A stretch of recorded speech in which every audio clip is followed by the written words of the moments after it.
হিন্দু মানুষ যদি দুধ নিয়ে যায় বাজারে আর মুসলমান যদি নিয়ে যায়, তা আমার মতো মুসলমানও বিশ্বাস করে হিন্দুটার দুধ ঠিক আছে, কারণ হিন্দু মানুষ পানি দেয়নি। কথা বলেন ঠিক কিনা?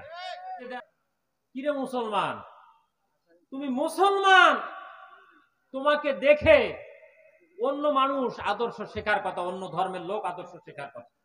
হিন্দু মানুষ যদি দুধ নিয়ে যায় বাজারে আর মুসলমান যদি নিয়ে যায়, তা আমার মতো মুসলমানও বিশ্বাস করে হিন্দুটার দুধ ঠিক আছে, কারণ হিন্দু মানুষ পানি দেয়নি। কথা বলেন ঠিক কিনা? হিন্দু যদি গরু বিক্রি করতে নিয়ে যায় বাজারে, যদি বলে ভাই এটা 2 কেজি দুধ হয়, আর মুসলমান যদি বলে 1.5 কেজি দুধ হয়, তা বিশ্বাস করে না, মনে করেন হিন্দু মানুষ মিথ্যা কথা বলবে না। তাহলে এখন অবস্থা কোথায় গেছে যে আমি ইমানদার হয়ে ইমানদারকে বিশ্বাস করতে পারছি না, কারণ ইমানদার তার ইমানের মান রাখে নাই। কথা বলেন ঠিক কিনা? ওয়াদা ঠিক রাখতে পারছি না আমরা, আমানত যেটা এটা আমরা ঠিক রাখতে পারতেছি। তাহলে কি করতে হবে?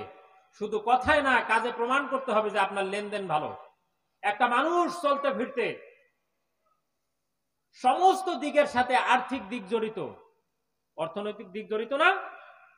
তো আপনার অর্থনৈতিক লেনদেন যদি ভালো না হয়, আপনি নামাজ আদায় করেন, রোজা রাখেন, হজ যাকাত সব দেন, কিন্তু আপনার লেনদেন ঠিক নাই, টাকা ধার নিলে টাকা আর পরিশোধ করেন না, দোকানে পাখি খাইলে টাকা আর দেন না, তাহলে মনে রাখবেন আপনার ইমানদারিতে ঘাটতি আছে, মুসলমান হিসাবে আপনার ঘাটতি আছে।